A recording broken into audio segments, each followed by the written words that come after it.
আমি সোহাগ, বয়স 32 বছর। একটা প্রাইভেট কোম্পানিতে চাকরি করতাম। টেক্সট বইয়ে ভদ্র ছেলে বলতে যা বোঝায় আমি ঠিক তাই ছিলাম। 10টা-5টার চাকরি শেষে সোজা বাসায় ঢুকে যেতাম। নর্তক, আড্ডাবাজি, নেশাপাতি কোনো কিছুতে ছিলাম না। দুজনের ছোট্ট সংসারে টাকা পয়সার খানিকটা অভাব থাকলেও ভালোবাসার কোনো অভাব ছিল না।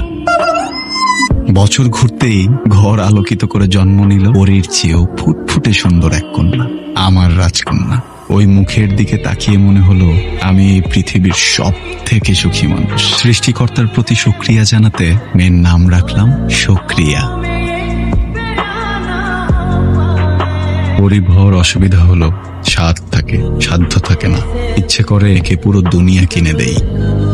আয়ের চেয়ে ব্যয় বেড়ে গেল। অর্থনীতি ভাষায় আয়ের চেয়ে ব্যয় বেড়ে গেলে তাকে বলে ঘাটতি। অভাবের সাথে যুদ্ধ করতে দেখা করলাম আমার একমাত্র সচ্ছল বন্ধু হাদির সাথে। হাদি আউটসোর্সিং করে, মাসে মোটা অঙ্কের ডলার পাউন্ড কামায়। আমার অভাবের গল্প শুনে আমাকে আউটসোর্সিং কাজের ক্লায়েন্ট দিল। টুকটাক গ্রাফিক্সের কাজ পারতাম, তাই দিয়ে বিসমিল্লাহ করলাম। দিনে অফিস, রাতে আউটসোর্সিং।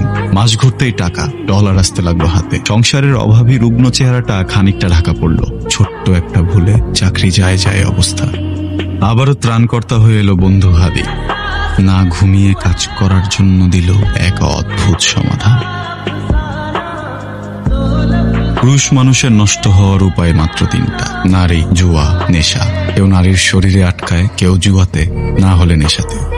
মেজাজ খিটখিটে হয়ে থাকে সারাক্ষণ, মানুষকে বেশিক্ষণ সহ্য করতে পারি না। লুকিয়ে সন্তানের গহনা বিক্রি করতে গিয়ে টের পেলাম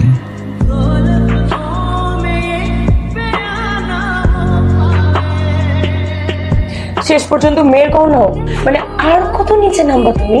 না, তো অন্য কারণে ভুল বুঝতেছো তুমি। ভুল ভাবতেছি না। যখন আমার টাকা চুরি করছো তুমি করছো, আমি বুঝলাম, কিন্তু মেয়ের গহনাটা ছাড়বা না।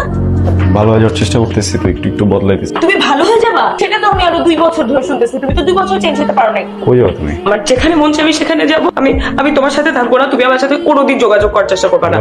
শোনো না, আরে আমি নিজের জীবনের কন্ট্রোল কখনোই আরেকজনের হাতে দিতে নেই। কিছুটা হলেও নিজের হাতে রাখা উচিত। ফারজানার কাছে অপমানিত হয়ে জেদের বসেই ঘরে বন্দি করেছিলাম নিজেকে। বের হওয়ার কোনো অপশনই হাতে রাখি নাই।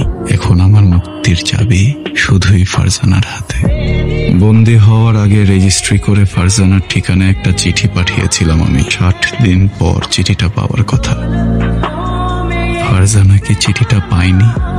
বাপকেও ছাড়ে না। ফারজানা শুকরিয়াকে যে কষ্ট দিয়েছে, এখন তার প্রায়শ্চিত্ত হচ্ছে। একটাই আফসোস, ফারজানা প্রিয় বউ আমার, তুমি যখন এই চিঠিটা পড়ছো তখন চিঠির বয়স 60 দিন। ঠিক 60 দিন আগে এই চিঠি লিখেছি আমি। আগামী 60 দিনের জন্য লোকচক্ষুর আড়ালে চলে যাচ্ছি। আমার এক প্রবাসী মামা 4 মাসের জন্য তার ফাঁকা অফিস দেখাশোনার দায়িত্ব দিয়ে গেছে। সুযোগটা কাজে লাগাতে চাচ্ছি আমি। পার্টির সাথে চুক্তি হয়েছে, ওরা আমাকে ওখানে শেকল দিয়ে বেঁধে রাখবে।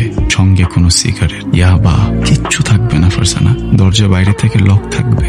আমি যে এখানে আছি এটা আর কেউ জানবে না। মৃত্যু অথবা মুক্তি।